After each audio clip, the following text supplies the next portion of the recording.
And we start with the Fox's alert. Chaos continuing in Libya. It's reached the abandoned U.S. embassy compound in Tripoli.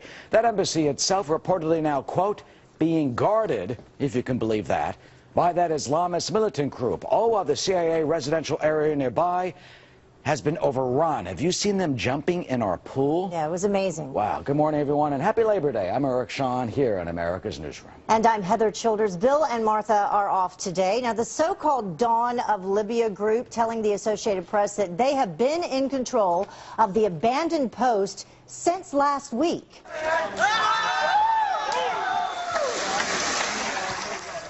The group posting this video online that Eric was just talking about, it purportedly showing militant gunmen enjoying the CIA swimming pool. The facilities were evacuated last month because of escalating militia violence. Peter Ducey joins us now live from Washington. Peter, what kind of damage has been done to the embassy compound? Do we know?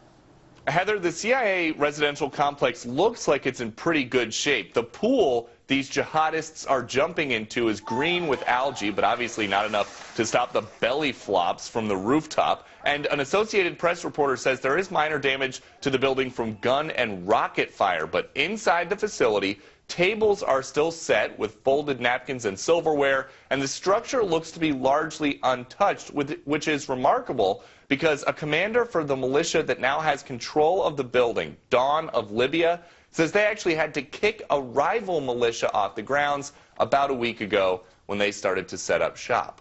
Heather.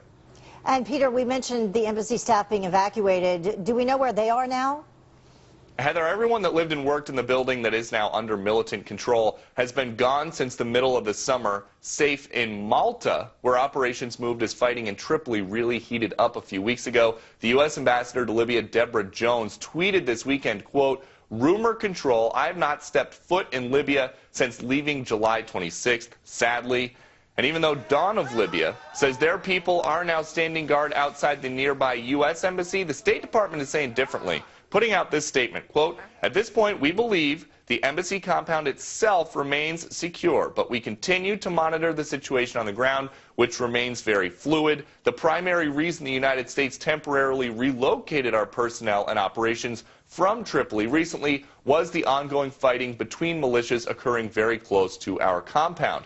This morning, it's not completely clear who was tasked originally with guarding these American buildings, like the one that you saw with the swimming pool in the belly flop contest. But based on these videos that we have been seeing, it looks like whoever those guards were have not been very effective. Yeah. Heather? And they haven't been cleaning that pool either with all that green algae that you mentioned. Peter, thank you. Well, Heather, they're jumping in the pool over there. There are now new calls here on President Obama to get tougher on ISIS. Lawmakers on both sides of the aisle criticizing the president after he came out last Thursday admitting that he does not have a strategy yet on how to deal with the radical Islamic terrorist group in Syria.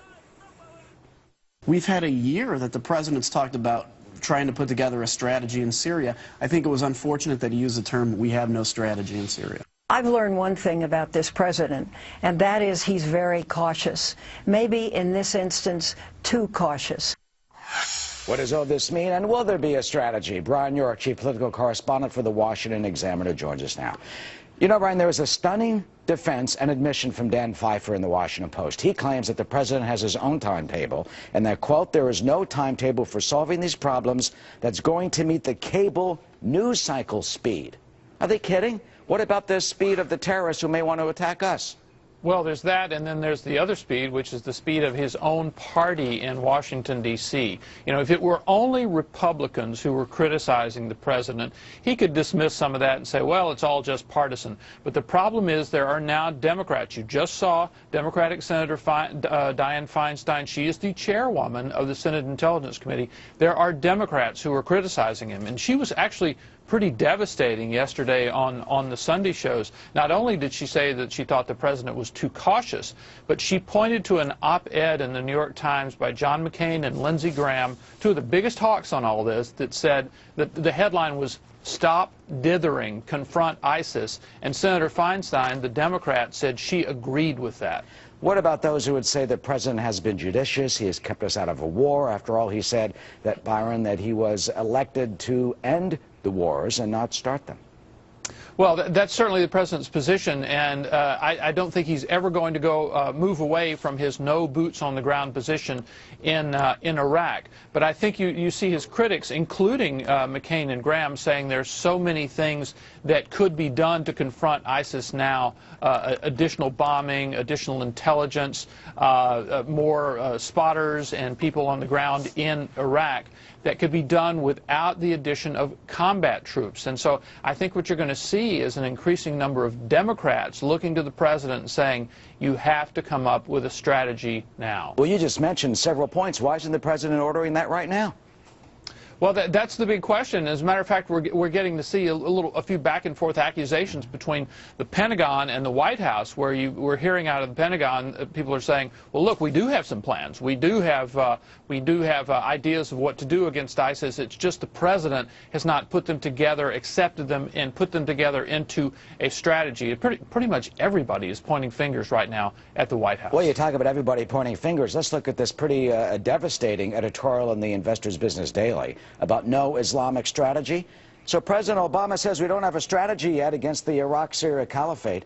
Hillary Clinton was wrong about that 3 a.m. phone call. The problem is the 3 p.m. White House phone calls. Why does the White House insist we are not at war with IS, meaning Islamic State? Clearly, these barbaric fanatics are clearly at war with us. As a candidate in 2008, Obama said the question is, what kind of judgment will you make when you answer that red phone? The answer is obvious: an absence of judgment, as the phone is never picked up. Byron, that is pretty devastating. Absolutely, and I tell you, this news conference that the president held late on Thursday, in which he did say we don't have a strategy, has just been absolutely devastating for him, because before he could say, in a sense, his strategy was to be cautious, to not do anything too quickly, to not do anything too precipitously that might make the situation worse. And what has happened is, after the news conference, people have looked at his inaction and they're saying this is not a deliberate plan of the president. He just doesn't know what to do. Meanwhile, the world waits on President Obama to see what he will indeed do. Byron York, thank you so much for joining us this morning. Thank you, Eric.